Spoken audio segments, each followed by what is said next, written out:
மக்களை வணக்கம். நான் உங்கள் கோடங்கி. தமிழ்நாடு அரசியல் களம் பரபரப்பாக போய்கிட்டு இருக்கு. எல்லா கட்சிகளும் அந்தந்த கூட்டணி கட்சிகளை அரவணைத்து அவங்களுக்கான விஷயங்கள் பேசுவது, இடப்பங்கீடு அப்படின்னு பேசுவது எல்லாம் பிஸியா இருக்காங்க. கனிமொழி ராகுல் காந்தியை போய் நேரா மீட் பண்ண போயிட்டாங்க. டெல்லிக்கு போய் ராகுல் காந்தியை மீட் பண்ணி இந்த தமிழ்நாடு அரசியல் நிலவரம் குறித்து எல்லா விஷயங்களும் பேசி அண்ணன்னா யாரு, முதல்வர் ஸ்டாலின் சொன்ன செய்தியோடு அங்க போய் அவங்க நேரடியாக பேசிட்டாங்க.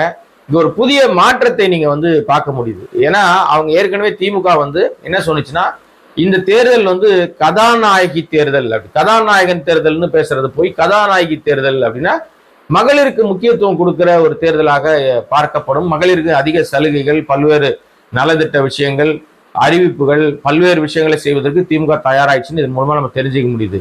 இப்போ பாருங்களா, முன்னாடி எல்லாம் பாத்தீங்கன்னா டெல்லியில் முக்கியமான தலைவர்களை, பிரபலமா இருக்கிற அந்த தேசிய கட்சிகளுடைய தலைவர்களை மீட் பண்ணணும், பிரதமரை மீட் பண்ணணும், அல்லது ஏதோ ஒரு விஷயங்களுக்கு அப்படின்னு சொன்னா பெரும்பாலும் நாடாளுமன்ற கூட்டத்தோட நாடாளுமன்றத்தினுடைய திமுகவுடைய தலைவராக இருக்கிற TR பாலுவோ அல்லது அந்த ஆர் ஆசாவோ முக்கியமான தலைவர்கள் தான் போய் மீட் பண்ணுவாங்க. ஒரு 4 பேர் போறாங்க, திருச்சி சிவா இவங்க எல்லாம் போறாங்க அப்படின்னா அந்த குழுவுல கனிமொழி இடம் பிடிச்சிருப்பாங்க. ஆனால் கனிமொழி மட்டும் தனியா போய் பேசியதாக இல்லை. இது வரைக்கும் அந்த மாதிரி பேசுன மாதிரி தெரியல, எனக்கு தெரியல. இந்த முறை தேர்தல் நம்ம தமிழ்நாட்டில் தேர்தல் பரபரப்பான கட்டத்தை எட்டி நகர்ந்துகிட்டு இருக்கு. காங்கிரஸ் கட்சியில சில புல்லுருவிகள் சில விரும்பத்தகாத வேலைகள்லாம் பார்க்க ஆரம்பிச்சிட்டாங்க. ஒரு பக்கம் வேலுச்சாமி, அவர் எதுவுமே எந்த பொறுப்புலையும் கிடையாது, ஏற்கனவே அவர் செல்லா காசா இருக்கிறவரு. அவர் ஒரு பக்கம் 7.5 கூட்டிட்டு இருக்காரு. பதவி நமக்கு சீட்டு கிடைக்கலன்ற வெறுப்புலையும் கடுப்புலையும் இருக்கிற பிரவீன் சக்கரவர்த்தி எப்படியாவது உடைச்சிடணும்னு அவரு ஒரு பக்கம் வேலை பார்க்கறாரு. இன்னும் பல பேர், ஜோதிமணி ஒரு பக்கம், இன்னும் பல பேர் பேசுறாங்க. யார் என்ன பேசினாலும் காங்கிரஸ் ஸ்ட்ராங்கா இருக்குன்னு செல்வ பிறந்தகை, கட்சியினுடைய மாநில தலைவராக செல்வ பிறந்தகை தனக்கு ஒரு விஷயம் பண்ணிட்டு இருக்காரு. இது மாதிரி நிறைய போயிட்டு இருக்கு. காங்கிரஸும் திமுகவும் உடைஞ்சிரும், வெளியே வந்துடும், புட்டுக்கும், போயிடும், பிச்சுக்கும், தாவேகா பக்கம் போயிடும், இந்த பக்கம் போயிடும் அப்படின்னு ஆளாளுக்கு ஜோசியம் சொல்லிட்டு இருக்காங்க. இதுக்கு இடையில எல்லாத்துக்கும் ஃபுல் ஸ்டாப் வைக்கிற மாதிரி கனிமொழி டெல்லி போயிட்டு ராகுல் காந்தியை மீட் பண்ணாங்க. மீட் பண்ணி சில மணி நேரங்கள் பேசிட்டு அவங்க நம்ம முதல்வர் ஸ்டாலின் என்ன சொல்லி அமைச்சாரோ, கூட்டணியுடைய தலைவர் என்ன சொல்லி அமைச்சாரோ அதை அங்க போய் சொல்லிட்டாங்க. அங்க வைக்கப்பட்ட கோரிக்கையாக என்ன வெளியில தகவல் வந்திருக்குன்னா, கடந்த முறை வழங்கப்பட்ட சீட்டை விட கொஞ்சம் கூடுதலா தாங்க, ஏன்னா நிறைய பேர் திருப்திப்படுத்த வேண்டியிருக்கு, அதனால கூடுதலாக ஒரு 5 சீட்டு அது அதிகமாக கொடுங்கன்னு கேட்டதாக ஒரு தகவல் இருக்கு. 25 to 30 கேட்டிருக்காங்க. எவ்வளவு சீட் கொடுக்க போறாங்கன்னு தெரியல. இதுக்கு இடையில இந்த பஞ்சாயத்துகள் அல்லது இந்த கூட்டணியினுடைய வேலைகள் இப்படி போயிட்டு இருக்கும்போது இன்னொரு பக்கம் அதிமுக இருக்கிற விஷயம், அதிமுக ஓபிஎஸ் என்னை சேர்த்துங்கப்பா, எங்க அண்ணன் எடப்பாடி அப்படி அண்ணன் எடப்பாடின்னு பேசிட்டார்.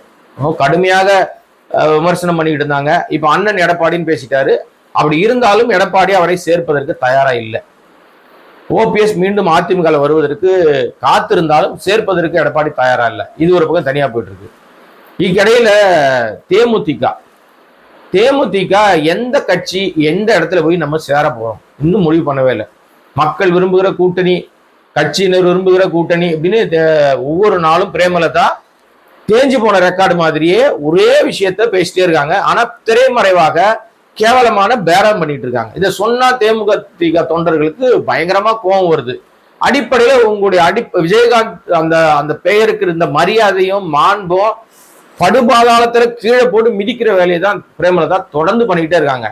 ஏதாவது ஒரு கட்சியில சேர்ந்து நிறைய சீட்டை வாங்கி தன்னுடைய கட்சியினுடைய அங்கீகாரத்தை விஜயகாந்த் கட்டி காத்த கட்சியை அங்கீகாரத்தை காப்பாத்துற வேலையை செய்யறதை விட்டுவிட்டு இங்க பேசலாமா பேரம், அங்க பேசலாமா, இவன் துட்டு நிறைய கொடுப்பானா, அவன் துட்டு நிறைய கொடுப்பானா, மச்சான் நம்ம தம்பிக்கு MP சீட்டு கிடைக்குமா, பையனை எப்படியாவது MLA ஆக்கிடலாமா, இதுல இவங்க பேரம் பேசிக்கிட்டு, ஆனா விஜய் பிரபாகரன் பேசும்போது எனக்கு பதவி ஆசை கிடையாது, எனக்கு MP MLA ஆகணும்னு ஆசை கிடையாது, என்னை நம்பி வந்திருக்க உங்களுக்கு எல்லாம் பதவி வாங்கி கொடுக்கணும். எப்பா ரீல் போய் ரொம்ப நாளாயிருச்சுப்பா, இதையே சும்மா ஓட்டிட்டு இருக்காதீங்க, எவ்வளவு காலம் ஓட்ட போறீங்க. ஏற்கனவே இப்ப தேமுதிக தனித்து விடப்பட்டிருக்கு. எல்லாரும் கடுப்பாயிட்டாங்க. 2 கட்சியும் கோபமா இருக்கு. திமுகவும் சம கடுப்புல இருக்கு. சொல்ற ஆஃபர் எடுத்துக்க மாட்டாங்க. 6 சீட்டு தரோம், ஒரு MP சீட்டு தரோம், காசெல்லாம் கையில் தர மாட்டோம், செலவை நாங்க பண்ணிக்கிறோம், ஜெயிக்க வைக்க வேண்டிய பொறுப்பு எங்களுது அப்படின்னு பேசினா அந்த ஆஃபரை நிராகரிச்சிட்டாங்க. இந்த பக்கம் எனக்கு 12 சீட்டு கொடு, 20 சீட்டு கேட்டாங்க அதிமுக சைட்ல, கொடுக்க முடியாதுன்னு 12 சீட்டு கொடு, ஒரு ராஜ்யசபா சீட்டு, ஒரு தொகுதிக்கு 20 கோடி கொடு இப்படின்னு ஒரு பேரம் பேசுறதா வெளியே தகவல் வருது. இந்த தகவலை மறுக்கிறாங்க. நாங்க ஏன் பேரம் பேச போறோம்? அப்ப பேரம் பேசலாம் எதுக்காக இழுத்துனுறீங்க? உங்களுக்கு இப்ப நெருக்கடி இருக்கு, உங்க கழுத்துக்கு மேல கத்தி இருக்கு. இந்த தேர்தலில் தனியா நின்னீங்க. கடந்த முறை மாதிரி வந்து கோச்சிக்கிட்டு போய் டிடிவியோட போய் நின்று ஒரு தொகுதியில் டெபாசிட் வாங்கல. அதே சூழ்நிலை இப்ப நடந்துச்சுன்னா எழுதி வைத்துக் கொள்ளுங்கள். தேமுதிக என்ற கட்சி இருந்ததாக முன்னாடி ஒரு தேமுதிக ஒரு கட்சி இருந்துச்சுப்பா நம்ம படிப்போம். ஏன்னா அந்த அந்த பேரு, அந்த அங்கீகாரம், அந்த கட்சி சின்னம், முரசு சின்னம் எல்லாம் போயிடும். சுயேட்சை கட்சியா மாறிடும். மீண்டும் தன்னை நிரூபிக்க மறுபடியும் ஓடணும். கிடைக்கிற கோல்டன் ஆப்பர்ச்சுனிட்டியை யூஸ் பண்ணுவதற்கான திறமை பிரேமலதா கிட்ட இல்ல. கடலூர் மாநாட்டில் கூட்டம் வந்திருக்கு, அதை காமிச்சுதான் பேரம் பேசிட்டு இருக்காங்க. ஆனா அது எவ்வளவு காலத்துக்கு ஓடும்? இன்னைக்கு அந்த தொண்டர்களே வெறுத்து போயிட்டாங்கன்னு சொல்றாங்க. ஏன்னா எப்படியாவது அந்த அந்த கூட்டணியை அறிவிச்சிடுவாங்க. நம்ம எல்லாரும் வேலையை ஆரம்பிச்சாங்க, எல்லா செவத்திலையும் படம் வரைய ஆரம்பிச்சாங்க, எல்லா தொகுதியிலும் நாங்க தான் நிக்க போறோம்னு வேலையை பார்க்க ஆரம்பிச்சாங்க எல்லா கட்சியும். அப்ப நம்ம ஏதாவது பண்ணோம்னா எங்க போறோம்? திருசங்கு சொர்க்க நிலைமை தனித்து விடப்பட்டிருக்கு, அனாதையா நிக்குது. என்ன பிரச்சனைனா இவங்க தாவேகாவும் போறதுக்கும் வாய்ப்பு இல்லை. அங்க விஜய் எல்லாம் காசு தர தயாரா இல்லை. வந்தா சீட்டு கொடுப்பாரு. இவங்க கேட்கிற 12 சீட் 30 சீட்டு கூட கொடுப்பாரு, 50 சீட்டு கூட கொடுப்பாரு. ஆனா ஜெயிப்பாங்களா? கெப்பாசிட்டியே கிடைக்காது. சில்வண்டு நம்பி எல்லாம் போய் நிக்க முடியாது நம்ம. அதனால என்ன பண்றதுன்னே தெரியாத குழப்பம். இன்னைக்கு கூட பேசுறாங்க பிரேமலதா. நீங்க தென்காசியில போய் பேசுறாங்க. பேசும் போது கூட என்ன சொல்றாங்கன்னா, நான் உரிய நேரத்துல அறிவிப்பேன், இன்னும் நேரம் இருக்கிறது, இன்னும் நேரம் இருக்கிறது, பொறுமையான அறிவிப்பேன். எல்லா கட்சியும் ஆளாளுக்கு போய் நம்ம ரேஸ்ல தயாராகி ஓட ஆரம்பிச்சிட்டாங்க. நாள் இல்ல இருக்கிறது இன்னும் 60-80 நாள்ல. 80 நாள்ல நீங்க எல்லா தொகுதிக்கும் போய் நீங்க உங்க தொகுதிகளை எல்லாத்தையும் ஃபாலோ பண்ணி ஜெயிக்க வைக்க முடியுமா? எவ்வளவு பெரிய சிரமம். யார் காசு வச்சிருக்கா? காசு வச்சிருக்கிறதுக்காகத்தான் தேடுறாங்க. இப்போ யார் காசு வச்சிருக்கா நம்ம கேட்கறோம்ல, இந்த பணம் வேணும். ஏற்கனவே அவங்களுக்கு நிறைய கடன் இருக்கு, நிறைய பிரச்சனை இருக்கு, நிறைய சிக்கல் இருக்கு. இதெல்லாம் தீர்ப்பதற்கு இந்த தேர்தலை ஒரு பகடக்காயாக பயன்படுத்துறாங்க. ஒவ்வொரு முறையா தான் பண்றாங்க. எப்படி நம்ம ராமதாஸ் கட்சியும் அன்புமணி கட்சியும் சொல்லுது, 2 கட்சி ஆயிடுச்சு இல்ல, அதனால 2 பேர் பேரையும் சொல்லி தான் சொல்றேன். பாமக கிடையாது, இது வந்து ராமதாஸ் கட்சி, அன்புமணி கட்சி. அது எப்பவுமே பெட்டி வாங்குற கட்சின்னு தான் சொல்லுவாங்க, பாக்ஸ் ஸ்வீட் பாக்ஸ் கட்சின்னு.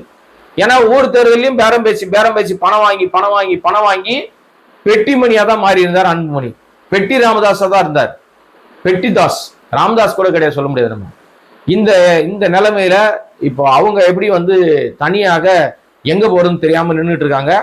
இதுக்கு இடையிலே மீண்டும் நம்ம வந்து பாஜகவை சேர்ந்தவர்கள் இங்க வராங்க, அந்த தலைவர்கள் பேச்சுவார்த்தை நடத்துவதற்கு. நாளை மீண்டும் அவர்கள் எல்லாம் இங்க வராங்க. மறுபடியும் என்ன நடக்க போகுதுன்னு தெரியாது, என்ன மாற்றங்களோட நடக்கும். ஆனால் தேமுதிக இந்த கடைசி கட்ட ரேஸ்ல ஓடிக்கிட்டு இருக்கு. இவங்க ஆடுகிற ஆட்டம் கொஞ்சம் டேஞ்சரான ஆட்டம். இங்கேயும் ஒண்ணு அங்கேயும் ஒண்ணு, 2 கால்லயும் ஆத்துல ஒரு கால் சேத்துல ஒரு கால்னு வச்சு ஆடிட்டு இருக்காங்க. ரெட்டை தோணில பயணம் பண்ண முடியாது. எந்த நேரத்துல வேணாலும் ரெண்டும் தனித்தனியா பிச்சுட்டு போச்சுன்னா நடு ஆத்துல விழ வேண்டியதுதான். அப்ப தனியாக நின்றால் தேமுதிக என்கிற அந்த பேரே இல்லாம போயிடும். எப்ப பார்த்தாலும் சொல்றாங்க, கேப்டன் கட்சியை என் கையில ஒப்படைச்சு போனாரு. ஒப்படைச்ச மாதிரி என்ன பண்ணிருக்கீங்க இது வரைக்கும்? கேப்டன் இருக்கும் போதே அது வீழ்ச்சிக்கு நீங்க தான் காரணமா இருந்திருக்கீங்க. ஏன்னா எல்லாம் இந்த மாதிரியான தவறான செய்கைகள். இதெல்லாம் சொன்னா தேமுதிக தொண்டர்களுக்கு உடனே டென்ஷன் ஆகி உடனே ஆச்சா பூச்சான்னு கீழே வந்து கமெண்ட் அடிப்பாங்க. யதார்த்தமா உட்காந்து யோசித்து பாருங்க. இது வரைக்கும் கடந்த தேர்தல்கள்ல இவங்க எடுத்த தப்பான முடிவுகள்னால உங்க கட்சி எவ்வளவு தூரம் மோசமாயிடுச்சுன்னு பாருங்க. விஜயகாந்த் இருக்கும்போது அந்த கட்சியினுடைய வளர்ச்சி எவ்வளவு வேகமா இருந்துச்சு, எவ்வளவு வாக்கு சதவீதம் வாங்கினீங்க. கடந்த தேர்தலில் 0.4% வாங்குறீங்க, 43%. 1% வாங்குறது கூட உங்ககிட்ட வந்து ரசிகர்கள் கூட்டம், தொண்டர்கள் கூட்டம் இல்லாம போச்சு. மறுபடியும் எப்படி நீங்க போய் என்ன பண்ணுவீங்க? விஜயகாந்த் பேரை கெடுக்கிறதே வேலையா இருக்கு. இதுதான் நிலைமை. என்ன நடக்க போகுதுன்ற தெரியல, பொறுத்திருப்போம். இதுக்கு இடையில இந்த தாவேகான்னு ஒரு கட்சி இருக்குது இல்ல, தகவல் வெட்டி கழகம். இந்த தகவல் வெட்டி கழகத்துல யாரும் இல்லை. இப்ப கூட்டணிக்கு யாரும் கதவு திறந்து வச்சாலும் ஒரு பைய வரல. 234 தொகுதிக்கும் ஆளை போட சொல்லி ட்ரை பண்றாங்க, ஆட்களும் இல்லை.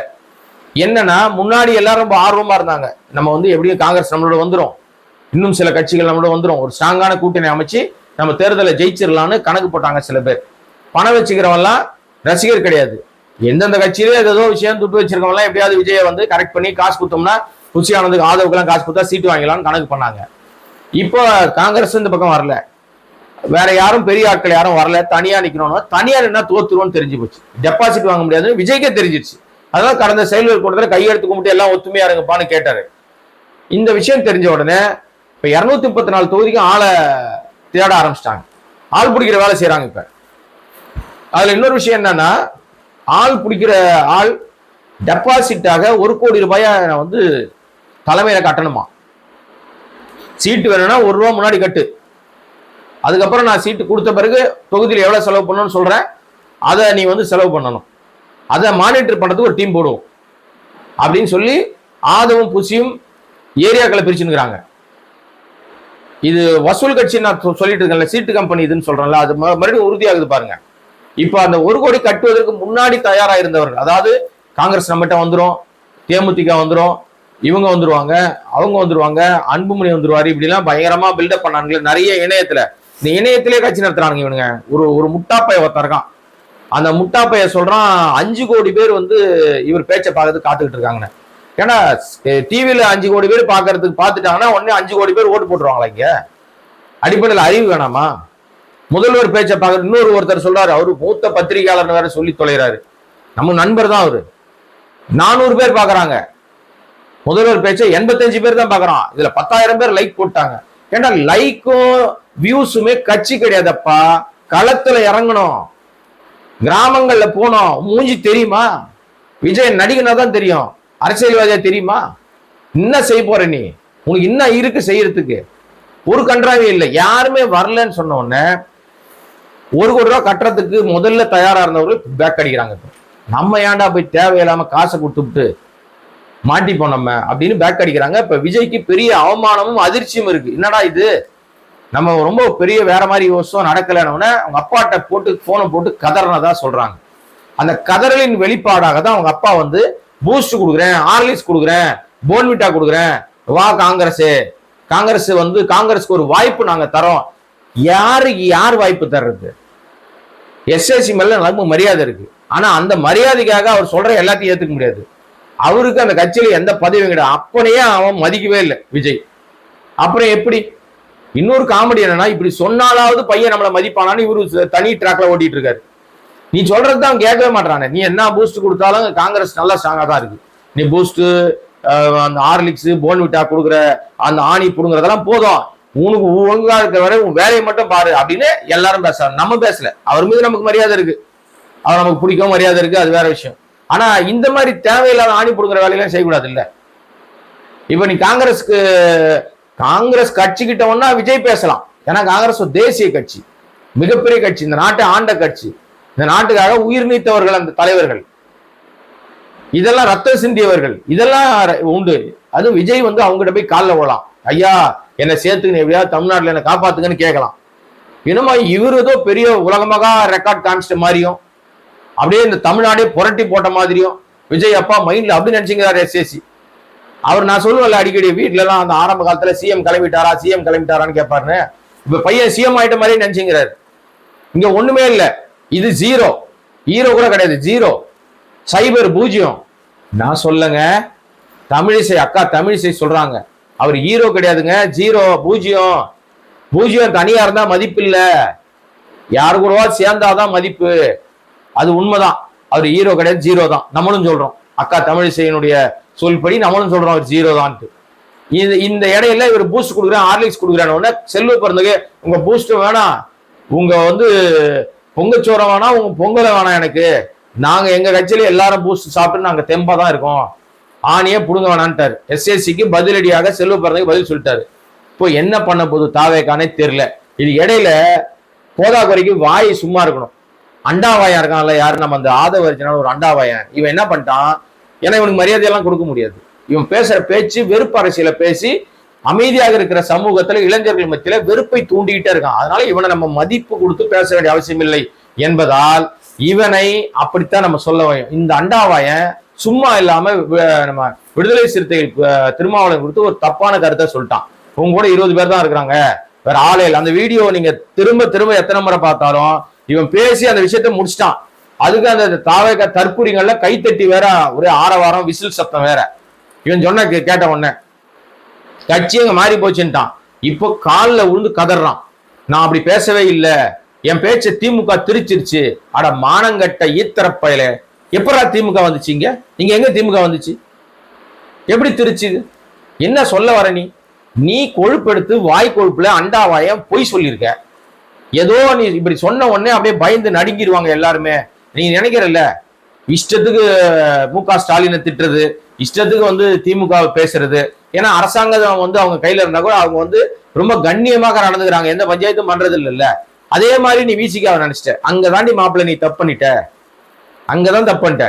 ஏன்னா ஏற்கனவே அங்க இருந்திய உனக்கு ஒரு மரியாதை கொடுத்து வச்சிருந்தாங்களே, உன்னை ஒரு பெரிய பதவி கொடுத்து வச்சிருந்தாங்களே, அப்ப கூடவா சிறுத்தைகள் குறித்து அவங்க குணம் உனக்கு தெரியல. இப்ப நீ போற பக்கம் அடி வாங்குறிய, போதா வரைக்கும் அடி வேற வாங்குவ உண்டு கன்ஃபார்ம். நீ என்ன மன்னிப்பு கேட்டாலும் என்ன சொல்லி நீ அவங்க சால்ஜாப் சொல்லி கையில காலில் விழுந்தா கூட சிறுத்தைகள் ஆதவை இனி மன்னிப்பதாக தயாரா இல்லை. ஆதவுடைய அத்தனை தில்லு முள்ளுகளையும் எடுத்து வெளியே போடுவோம், அவனை எங்க பார்த்தாலும் நாங்க சும்மா விட மாட்டோம்னு முதற்கட்டமாக இணைய தாக்குதல். இந்த வார் ரூம் வச்சுக்கிட்டு இவன் பண்ணுவான் பாருங்க அட்ராசிட்டி, இந்த அண்டாவாயன் இவன் ஒரு வார் ரூம் வச்சிருக்கான், வாய்ஸ் ஆஃப் காமன் என்ன இழவன்னு வச்சிருக்கான். அது மூலமா எல்லா இடங்கள்லயும் தப்பு தப்பா கருத்துக்களை போடுவான், பல பேருக்கு சம்பளத்துக்கு வேலைக்கு வச்சிருக்கான். அவங்க வேலையா தான் அடுத்தவனை பத்தி தப்பு தப்பா போடுறது தான். அது அந்த மாதிரி வேலை பார்க்கறவனுக்கு அவனுக்கு அப்படியே பதிலடி கொடுக்குற மாதிரி, அவனுடைய பாணிலேயே பதிலடி கொடுக்குற மாதிரி இணையத்திலேயே அடிச்சு வெளுக்குறாங்க சிறுத்தைகள், பாயிறாங்க பயங்கரமா. போதா குறைக்கு இவன் நம்பரை போட்டு விட்டாங்க, போன் நம்பரை. இப்போ சாஷ்டாங்கமா காலில் ஒன்றும் வேலைக்கு ஆகல, என்ன பண்றதுன்னு தெரியல. திருமாவளவனை தொடர்பு கொள்வதற்கு முயற்சித்து மனுஷன் டயர்ட் ஆயிட்டான். மறுபடியும் திருப்பி எக்ஸ்ட்ரா தெரியும், புது கூட்டம் அந்த அவங்களுக்குள்ள பேசுற கூட்டத்திலையும் நான் தப்பே பண்ணலங்க, என்னுடைய கொள்கை தலைவர் திருமாதான் அப்படின்னு சொல்லி மறுபடியும் ஒரு சர்ச்சையை ஏற்படுத்திருக்கான். நல்லா கவனிச்சு பாருங்களேன். இது தாவேக்கானது கட்சியே கிடையாதுங்க, அது ஒரு சீட்டு கம்பெனிங்க, அது ஒரு கொள்கையும் கிடையாது, கோட்பாடு கூட எழவும் கிடையாதுங்க, அது ஒரு கட்சியே கிடையாது. திரும்ப நம்ம சொல்றோம். ஏன் தெரியுமா? அந்த கட்சியை ஆரம்பிக்கும் போது ஒரு 5 கொள்கை தலைவர்னு விஜய் சொன்னாரா? 5 பேர் சொன்னார். யார் அவங்கன்னா காமராஜர், அம்பேத்கர், வேலு நாச்சியாரு, அப்புறம் யாரு பெரியாரு, இவங்க எல்லாரையும் சொன்னாரா? சொல்லி முடிச்ச உடனே செல்ஃப் எடுக்கல, வேலைக்கு ஆகல. முதல் மாநாட்டில் சொல்லிட்டார், இது எதுவுமே செல்ஃப் எடுக்கல. பார்த்தாரு என்னடா பண்ண முடியாது, தமிழ்நாட்டில் இவங்களெல்லாம் பேசினாலும் அவுட் ஆஃப் பேஷன் ஆகி போச்சு, இவங்களை பேசினா வேலைக்கு ஆகாது. அஞ்சலி அம்மாள் பத்தி பேசணும்னா யாருக்கு என்ன தெரியுது? ஒண்ணுமே தெரியாது. வேலுநாச்சியாரை பத்தி என்ன பேசினா யாருக்கு என்ன தெரியுது? ஒண்ணுமே தெரியாது. நம்ம என்ன பண்ணலாம்? எல்லாருக்கும் தெரிஞ்சவர் யாரு அப்படின்னா, எல்லாருக்கும் தெரிஞ்சவர் யாரு? திராவிட கட்சியில இருக்கிறவங்க தான் எல்லாருக்கும் தெரியுது. அவங்கள சொல்லி நம்ம ஓட்டு வாங்கி ஆகணும். ஒரு பக்கம் அப்ப எம்ஜிஆர் எடுத்துப்போம், இன்னொரு பக்கம் அண்ணாவை எடுத்துப்போம். அதெல்லாம் சொந்தம் கொண்டாட முடியும். இபிஎஸ் இன்னைக்கு பேசுறாருல, அவர் அன்னில இருந்து நம்ம சொல்லிட்டு இருக்கோம். இந்த மங்குனி தலைவன் தப்பா உங்க கட்சியை தப்பா பேசிட்டு இருக்கான், உங்க தலைவரெல்லாம் எடுத்து பேசுறான், நீ களத்தே இல்லைன்றான், எனக்கும் திமுக தான் போட்டின்றான். என்னப்பா பண்ணிக்கிட்டு இருக்க எடப்பாடி? 4 வருஷம் 4.5 வருஷம் முதல்வராக இருந்திருக்கிய, இவ்வளவு பூர்வமெல்லாம் ஆகாது, உன் கட்சியோட தலைவர்களே எடுத்துட்டு போயிட்டான்ப்பா, பேசாம இருக்கிய நீன்னு கேட்கும்போது கூட எடப்பாடிக்கு சூடு சொல்றேன் ஏறவே இல்லை. இப்போ வேகம் வந்துருச்சு. ஊழல் சக்தின்னு சொன்ன உடனே வீரியம் எடுத்து கடுமையா விமர்சிக்கிறாங்க. இது மேட்ரு இல்லை. இப்போ கொள்கை தலைவர்னு 5 பேரை சொன்னார்ல, அப்புறம் 2 பேரும் எம்ஜிஆரையும் அண்ணாவை எடுத்துக்கிட்டாரு. அவங்க எல்லாம் கொள்கை தலைவர்லாம் கிடையாது, சும்மா பேருக்கு எடுத்துக்கினாரு, போட்டு அங்கங்க போட்டுக்கிட்டாரு. ஆனா இந்த தலைவர் கொள்கை தலைவரா இருக்கிறவங்கள தானே கட்சியில இருக்கிற எல்லாரும் கொள்கை தலைவரா ஏத்துக்கணும், அப்படித்தானங்க ஏத்துக்கணும். இப்ப விஜய்க்கு 5 பேர் கொள்கை தலைவர்னா, விஜய் பின்பற்றுகிற எல்லாரும் அந்த 5 பேரும் கொள்கை தலைவரா ஏத்துக்கணும், அவங்களுக்கு குறித்து பேசணும். அதானே கரெக்ட், அதானே உலக வழக்கம். வடிவேலு பாணியில அதானே சார் உலக வழக்கம். ஆனா ஏன் சார் உலக வழக்கத்தை மீறி இந்த அண்டாவாயம் என்னுடைய கொள்கை தலைவர் திருமான்னு சொல்றான்? எங்க சொன்னானா? அந்த கூட்டத்துல தான் சொன்னான், என் கொள்கை தலைவர் திருமாவை நான் கொள்கை தலைவரா வச்சிருக்கேன். அந்த கட்சியில நான் வெளியே வந்துட்டாலோ, என் மீது அவங்க என்ன வேணா வெறுப்பை காய்ச்சாலும் எனக்கு ஒரு அங்கீகாரம் கொடுத்தவர் திருமா, நான் அதை மறக்க மாட்டேன். எனக்கு கொள்கை தலைவர் திருமா, என் கொள்கை தலைவர் திருமான்றான். அட மானங்கட்டவனே, இதுலயும் உனக்கு உண்மை இல்லையாடா? அப்படித்தானே கேட்க தோணும் நமக்கு. இதை அப்படியே ஓரமா வைங்க. எங்க அண்ணன் பெரிய அண்ணன் செங்கோட்டையன் 50 வருஷமா கட்சியில பயங்கரமா ஜெயலலிதா நம்ம எம்ஜிஆர் கிட்டலாம் அரசியல் பயின்று வந்தார் இல்லையா? அவர் உள்ள வரும்போதே என்னுடைய கொள்கை தலைவர் ஜெயலலிதா தான், எந்த காலத்திலும் நான் அம்மா ஜெயலலிதாவை நான் மிஸ் பண்ண மாட்டேன் அப்படின்னு பாக்கெட்ல ஜெயலலிதா போட்டோவோடய வராரு. இந்த மானங்கட்ட கட்சியும் அவன் சேர்த்துக்குது. இந்த கொள்கை தலைவர்லாம் எடுத்து பாக்கெட்ல வைக்கல, அவர் அஞ்சலி அம்மாவை வைக்கல, வேலு நாச்சியாரை வைக்கல, காமராஜரை வைக்கல, அண்ணா சாரி நம்ம யாரு நம்ம அம்பேத்கரை வைக்கல, இவங்க யாருமே வைக்கல. ஜெயலலிதா வச்சுட்டு வந்துட்டார். ஆனா கொள்கை தலைவர்னு சொல்லுவார். யாரை சொல்லுவாருன்னா ஜெயலலிதா தான் என்னுடைய எல்லாமே அப்படின்னு. இவங்க கொள்கையிலேயே பயங்கர முரண்பாடு இருக்கு. கொள்கையை ஊழலை எதிர்ப்பதற்காக தான் கட்சி ஆரம்பிச்சேன்னு சொல்லுவாரு விஜய். அவரே பெரிய ஊழல்வாதி, அது தனி ரகம், அது தனியா நான் வீடியோ போடுறேன். ஆனா இவர் வந்து ஊழல் குற்றவாளின்னு குற்றம் சாட்டப்பட்ட ஒரு கட்சியில இருந்து வருவாரு. அந்த அம்மா ஊழல் குற்றவாளின்னு நீதிமன்றத்தால் குற்றம் சாட்டப்பட்டு தண்டனை, அந்த அம்மா செத்து போயிட்டாங்க, இல்லைன்னா அந்த அம்மாவும் போய் ஜெயிலுக்கு போயிருந்திருக்கணும். அப்படிப்பட்ட ஊழல் குற்றவாளியா இருக்க A1 அக்யூஸ்டோட போட்டோ பாக்கெட்ல வச்சுக்கிட்டு இவர் வருவாரு. அது கொள்கை தலைவர் ஏத்துப்பாரு. என்னடா உங்க கட்சிக்கு கொள்கை, ஒரு கொள்கை இப்ப வரவெல்லாம் அந்த கொள்கை தலைவர் வந்தான்னா உங்களுக்குன்னு எதுவுமே ஒரு தனித்துவமே இருக்காதான்னு எல்லாரும் கேட்கறாங்க. நம்ம கேட்கலங்க, எல்லாரும் கேட்கறாங்க. இது என்ன பண்ண போறாருன்னு தெரியல. இப்படியாக எல்லா கட்சியோட பஞ்சாயத்துகளும் பரபரப்பா ஓடிக்கிட்டு இருக்கு. என்ன நடக்க போகுது அப்படின்னு பொறுத்து தான் பார்க்கணும். தனித்து களம் காணுங்கிற தேமுதிக தனியா நிக்கிற மாதிரி ஓபிஎஸும் தனியா நிக்கிறாரு பாவம். இன்னொரு பக்கம் எப்பவுமே நிக்கிற சீமான் தனியா தான் நிக்கிறாரு. அவர் வந்து நான் ஏற்கனவே சொன்ன மாதிரி வேட்பாளர்களை அவர் ரெடி பண்ணி வச்சிட்டார். அந்த அறிவிப்புக்காக தான் காத்திருக்காரு. ராமதாஸ் எங்க போக போறாருன்னு தெரியல, அவரும் தனியா தான் நிக்கிறாரு பாவம். இன்னைக்கு ராமதாஸ் விஷயத்துல ஒரு புதிய விஷயம் நடந்திருக்கு. காடுவெட்டி குருவோட பையன் அவன் வந்து ராமதாஸ் அவர்களை போய் சந்திச்சிருக்கான். காந்தி அவர்களுக்கு சால்வை போட்டு தன்னுடைய ஆதரவை தெரிவிச்சிருக்கான். இது வந்து என்ன தெரியுதுன்னா, அன்புமணியை எதிர்ப்பதற்காக காடுவெட்டி குருவோட மகன் மீண்டும் ராமதாஸோடு இணைகிறார். அதனால அவங்களுக்கு அந்த வட மாவட்டங்கள்ல குறிப்பிட்ட சில இடங்கள்ல அவங்களுக்கான பலம் அதிகரிக்குமா அப்படின்ற கேள்வி இப்ப எழுந்திருக்கு. மீண்டும் வேறொரு சந்தர்ப்பத்தில் வேறொரு வீடியோவில் சந்திக்கிறேன். இந்த வீடியோவை சப்ஸ்கிரைப் பண்ணாமல் பார்த்துட்டு இருக்கிற என் அன்பு நண்பர்கள் சப்ஸ்கிரைப் பண்ணி பார்த்தீங்கன்னா சேனல் வளர்ச்சிக்கு மிக பிரயோஜனமா இருக்கும். நன்றி, வணக்கம்.